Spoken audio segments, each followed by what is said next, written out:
Habang unti-unti silang lumalapit sa baryo, mas lalo nang lumilinaw sa kanila ang kanilang mga nasisilayan sa paligid. Paglapit nila sa palayan, pumungad sa kanila ang mga taong umiiyak habang nagtatanim. Sa estado ng mga ito, masasabi mong hindi gusto ng mga taong yon ang magtrabaho. Bagaman naaawa sila sa mga ito, hindi nila kayang isantabi ang panganib na maaari nilang makaengkwentro kung sakali mang magdesisyon silang tumulong dito. Alam nilang nasa pugad sila ng mga awok, kung kaya't anuman ang kanilang masilayan doon, paniguradong yon ay kanilang mga kalaban. Sa pagpapatuloy ng kanilang pagmamasid, bahagya namang natigilan ang kanilang grupo nang makasilay sila ng lalaking nakasakay sa kalabaw, di kalayuan sa palayan. Paglapit nito sa mga magsasaka, rinig na rinig nila ang pag-iiyakan na parabang ayaw ng mga panauhing yon na lumapit ang lalaki sa kanilang kinaroroonan. Alam niyo na kung anong sumunod na nangyari? Pinaghahampas lang naman ito ng lubid ang mga magsasaka kahit wala naman yung ibang ginawa kundi ang magtrabaho. Ang hindi lang noon maunawaan nila Tadag ay kung bakit pinapatanim yon ng palay habang pinaparusahan.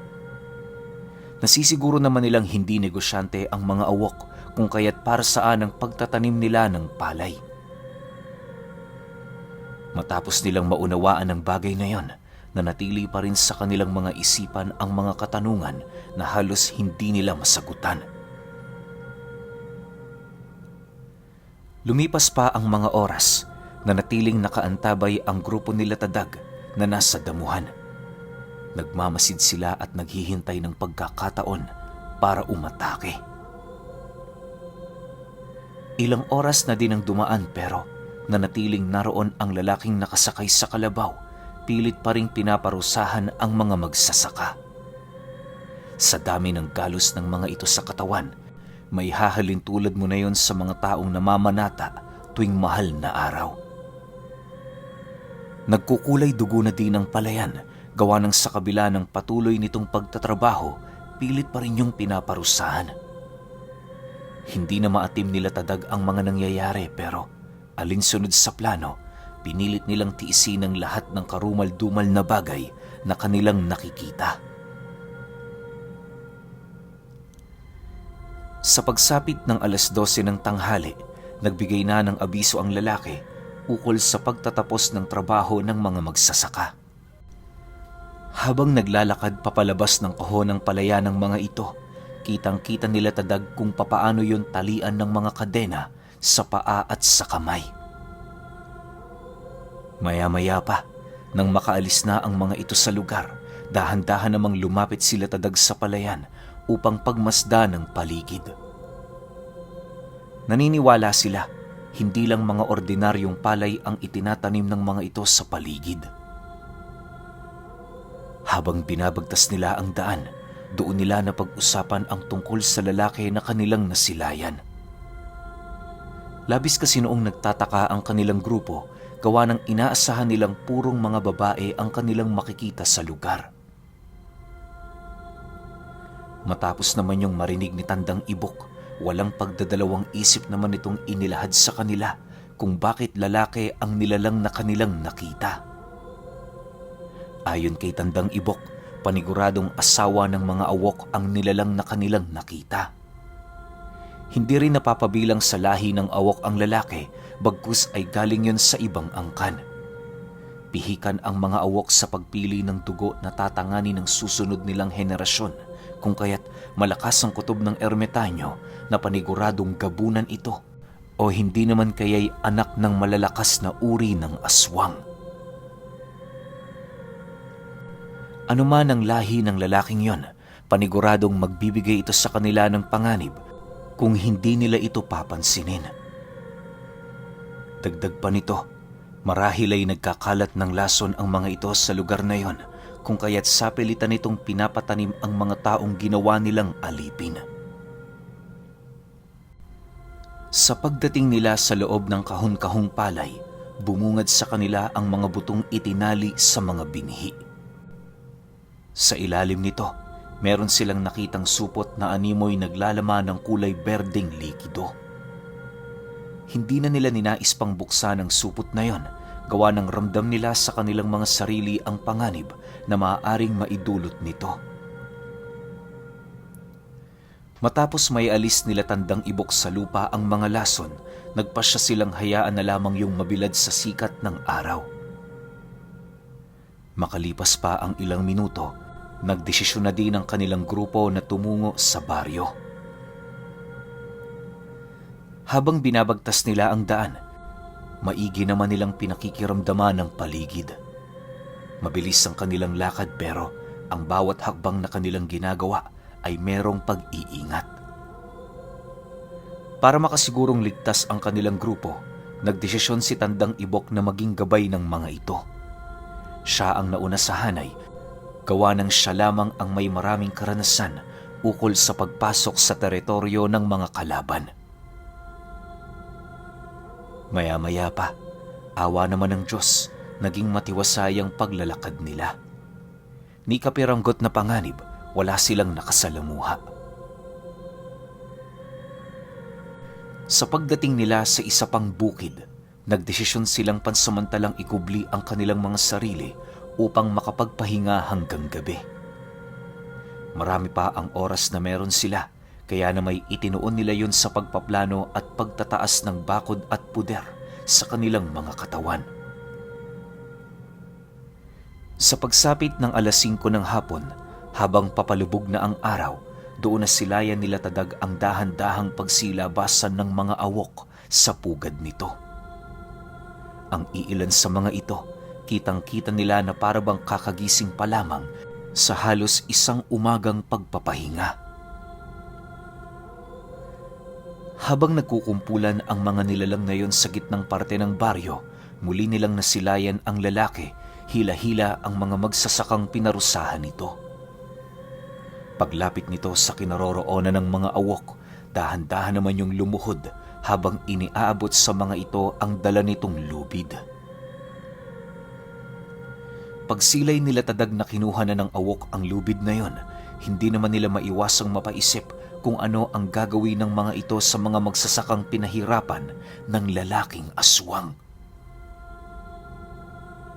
Dahil sa pangyayaring yon, dali-dali namang nag-isip ng paraan sila Tadag para maisalba ang mga magsasaka. Inaasahan nilang yun na ang tamang oras para umatake, kung kaya't minabuti na nilang maghanda.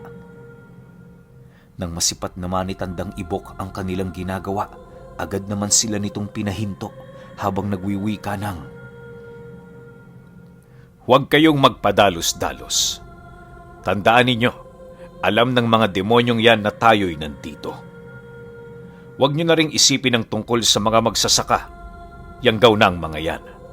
Hindi maglalaon. Kapag nawala na ang mga awok, mamamatay din sila. Lahat ng inyong gagawin para sila'y mailigtas ay mababaliwala. Sa ngayon, pagtuunan nyo ng pansin kung papaano natin malalapitan ang ating mga kalaban nang hindi nila tayo natutunugan. Alam nilang nandito tayo, ngunit hindi nila alam kung saan tayo daraan."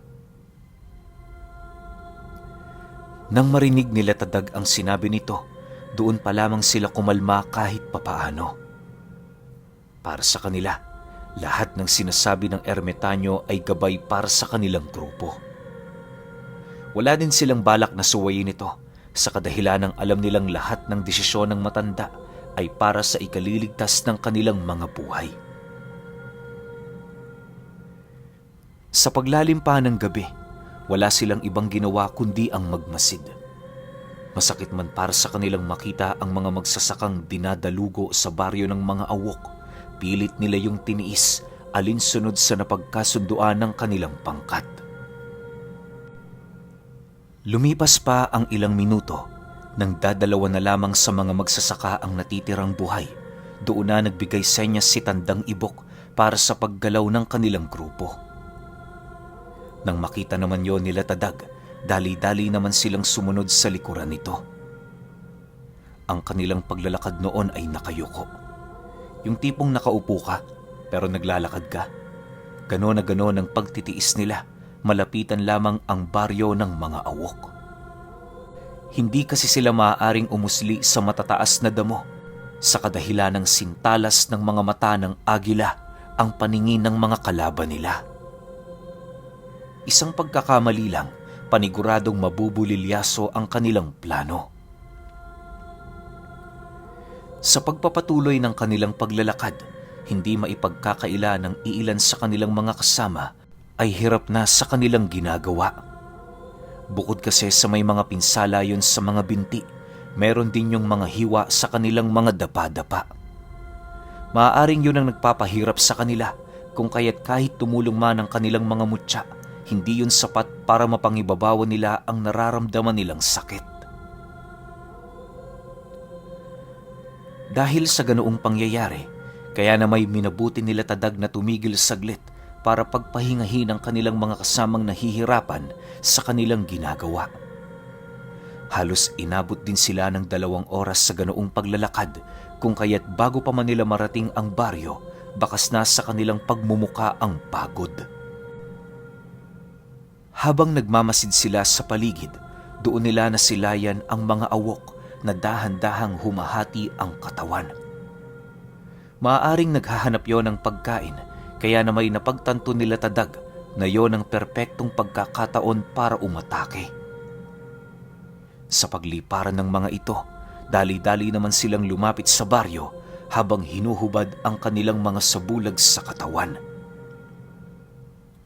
Pagtapak ni Tandang Ibok sa teritoryo ng mga ito, bigla naman silang natahimik nang makarinig sila ng malalakas na pag-atungal sa paligid. Sa isang iglap, nasipat nila ang napakaraming awok na lumilipad sa kalangitan.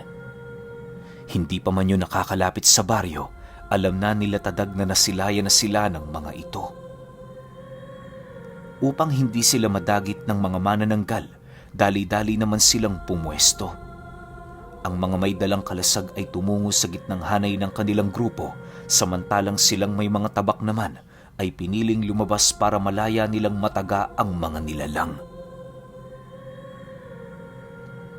Paglapit ng mga awok sa kanila, pilit naman sila nitong sinusunggaban para dagitin. Sila Tadag noon, aminadong nahihirapan na sa kadahilan ng patuloy nilang iniinda ang kanilang mga binti. Kahit sino naman siguro manghihina, lalo pa kung palalakarin ng nakaupo sa loob ng 2 oras. Bagaman gano'n na ang nangyayari sa kanilang grupo, nanatili pa rin sila sa kanilang mga pwesto. Kahit nanghihina ang karamihan sa kanila, walang bakas ng pagsuko sa mga pagmumuka nila. Si Tandang Ibok naman noon, halos paliparin na ang lahat ng usal na nalalaman nito, maprotektahan lamang ang kanilang grupo. Sa pagpapatuloy ng ganoong pangyayari, naging abala naman si Tadag sa pag-iisip ng paraan kung papaano magagapi ang mga manananggal. Kinakailangan kasi nila noong agarang makaisip ng plano, lalo pat lumilipad ang mga kalaban nila. Makalipas pa ang ilang minuto, wala nang nagawa ang kanilang grupo kundi ang umatras ng umatras sa mga bahay-bahay. Ang iilan sa mga tauhan niya, sumilong na sa mga kubong napuntahan ng mga ito para magtago. Nagkawatak-watak na dinoon ang kanilang pangkat, kaya na may medyo nahihirapan na silang makipaglaban sa mga awok na lumilipad. Maya-maya pa, pagramdam nilang tumahimik na ang buong paligid, dahan-dahan naman nilang iniusli ang kanilang mga ulo para sumilip. Nang masipat nilang wala namang naroon sa himpapawid, minabuti nilang makiramdam na lamang. Maya-maya pa, habang pinagmamasdan niya ang mga kasama niya, bigla naman niyang nasipat si Manong Kamat na merong buradong pagmumuka. Katabi ito ni Tandang Ibok pero nakapagtatakang hindi yun napapansin ng ermitanyo. Dahil sa kanyang nakita, nagpumilit siyang lumapit dito para kausapin ito. Bagaman wala siyang ideya sa mangyayari sa oras na umalis siya sa kubong pinagtataguan niya, naglakas loob siyang umalis doon alang-alang sa matanda. Pagtakbo ni Tadag papalapit sa mga ito, bigla naman niyang nasipat ang mga awok na mabilisang lumulusob patungo sa kanyang kinaroroonan. Sa puntong yon, hindi na niya alam ang kanyang gagawin sa kadahilan ng kahit tawagin niya pa ang kaptan, paniguradong tatamaan siya ng pag-atake ng mga ito.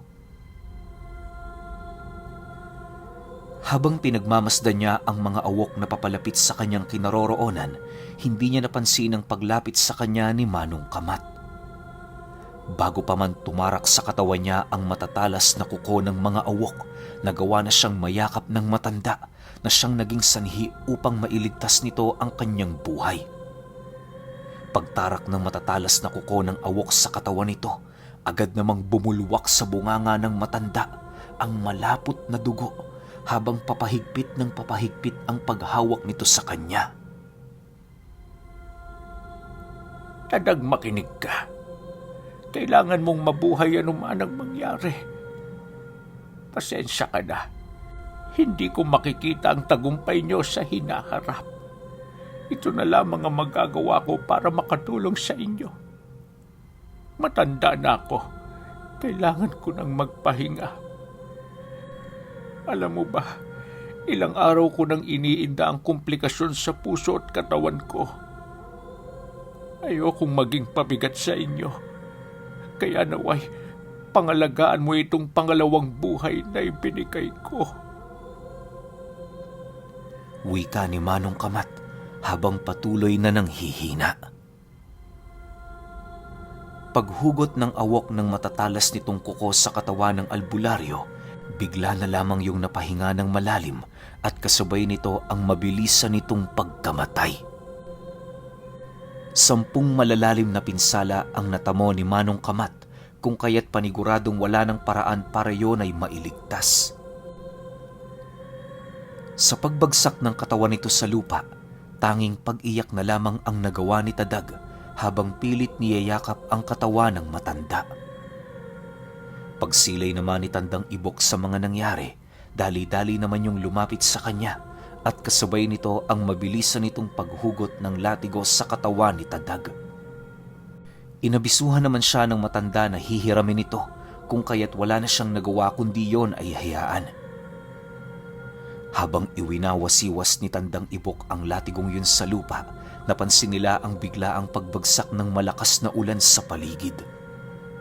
Nag-umpisa na din silang makarinig ng kulog at kidlat at halos kisap mata lang ang pagitan ng paglaho ng buwan sa kalangitan. Sa muling pagsilay niya sa kinaroroonan ng ermitanyo, laking gulat na lamang niya nang mapansin niya ang pangingitim ng kamay nito at pagkakaroon ng siga ng kanyang latigo. Sa pagbitaw nito ng mga buhay na salita, lahat ng mga awok na lumilipad ay biglang bumagsak sa lupa. Nawalan yon ng kakayahang lumipad kahit nagtataglay ito ng mga malalakas na pakpak. Matapos ang pangyayaring yon, binigyan ng matanda ang mga nilalang ng pagkakataon para makabalik sa kanilang mga katawan. Habang gumagapang ang mga ito, kitang-kita nila Tadag ang pag-iyak ng matanda dahil sa pagkamatay ni Manong Kamat. Bakas din sa pagmumukha nito ang labis na pagpipigil ng galit nito na unti-unting nangingibabaw sa kanyang katawan. Makalipas lamang ang ilang minuto, doon nila nasilayan ang pagtipon ng mga awok. Bagaman wala na yung mga pakpak, hindi pa rin nila maipagkakaila ang matatalas nitong mga kuko. Matapos nilang masilayan ang mga anyo nito, inabisuhan sila ni Tandang Ibok na wag nang makialam sa digmaan. Ituon nila ang kanilang mga wisyo sa pagluluksa sa bangkay ni Manong Kamat dahil yon ang mas karapat dapat nilang gawin. Nang marinig naman ito nila Tadag, dali-dali nilang dinala ang bangkay ng matanda patungo sa terasa ng isang kubo. Inilagay nila yun doon habang patuloy na nagbabakasakaling buhay pa ito. Subalit kalahating oras na ang dumaan, wala pa rin silang nakikitang buhay sa katawan ng matandang albularyo. Dahil sa pangyayari, doon na nila napagtanto na wala na yung buhay. Mahirap man tanggapin, subalit kinakailangan nila itong gawin. Si Tadag noon, halos mamatay-matay na sa kakaiyak sa kadahilanang itinuring niya ng ama si Manong Kamat. Napakahirap para sa kanya na makita yung wala ng buhay, lalo pat siya ang huling kapiling nito bago yun tuluyang mawala sa mundo. Sa pagpapatuloy ng mga pangyayari, halos hindi na alam ni Tadag ang kanyang gagawin. Tulala siyang nakatitig kay Tandang Ibok habang patuloy nitong ipinagtatanggol ang kanilang grupo. Kung nagkataon nga noong namatay ang ermitanyo sa digmaang yon, paniguradong napaslang na din itong si Tadag.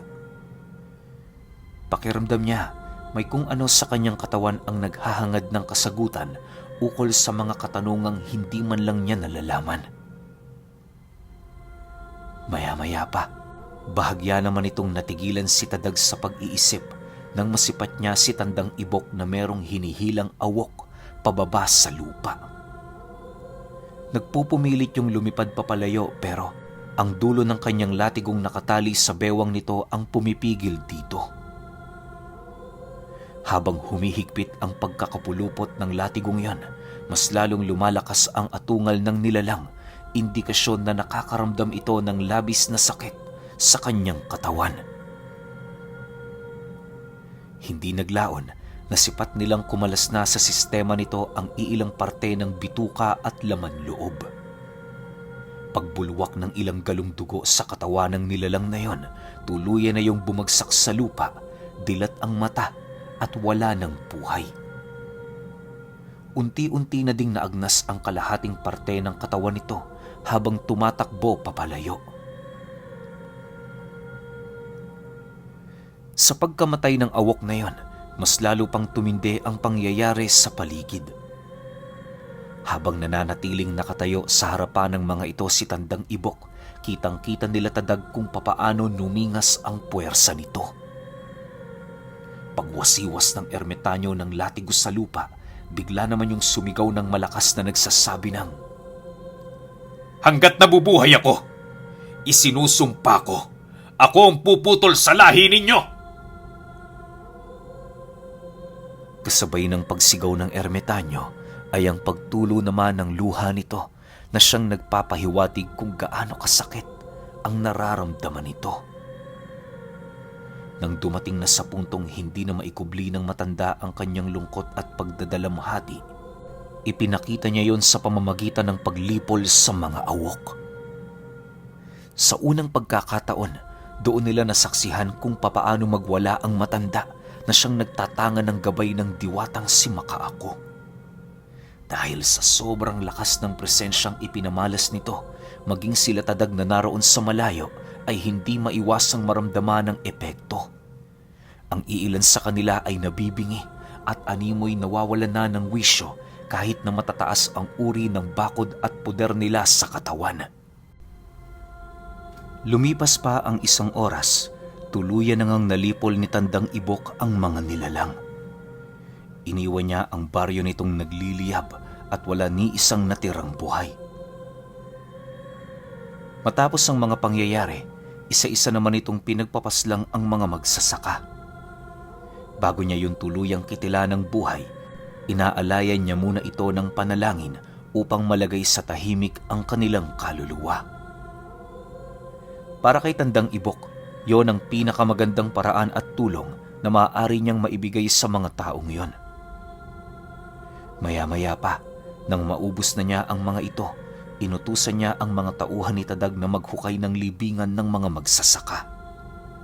Ang mga bangkay ng mga awok naman, sinunog nila pa isa-isa, pagpapakita ng kanilang galit. Pagsapit ng 12:00 ng hating gabi, napakatahimik na ng paligid. Sila na lamang ang naroon, napapaligiran ng mga kubong lumiliyab. Habang nagkukumpulan ng kanilang grupo sa sentro ng baryo, taimtim silang nagbigay panalangin para sa ikatatahimik ng kaluluwa ni Manong Kamat. Matapos nila yung gawin, napansin nila ang pagsimoy ng isang malamig na hangin at kasabay nito ang pagsilay nila ng asul na liwanag na dahan-dahang naglalaho sa katawan ng matanda. Ayon kay Tandang Ibok, karaniwan ang nangyayari yon sa mga taong kamamatay pa lamang, lalo pa kung naalayan yon ng paunang dasal. Kusang kumakalas ang kaluluwa sa katawan ng mga ito sa oras na magkaroon na ng panghahawakan ang mga espiritu. Sa pamamagitan ng usal, panalangin, masasayang alaala at pagmamahal ng mga nakapaligid sa kanya.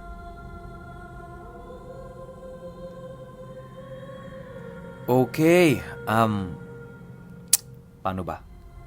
Parang napakasakit ng episode na to, no? Kasi from the beginning naman, alam naman nating lahat na kasama talaga ni Tadag si Tandang si Manong Kamat eh. Tapos biglang namatay. Hindi ko inaasahan yun. Nahuli rin ako noon off guard, pero wala tayong magagawa eh. Ito yung takbo ng kwento eh. Sunod kagad natin yung 47. Baka naman kahit papaano, meron dong positive na nangyari. Pahintayin na lang ako. Salamat.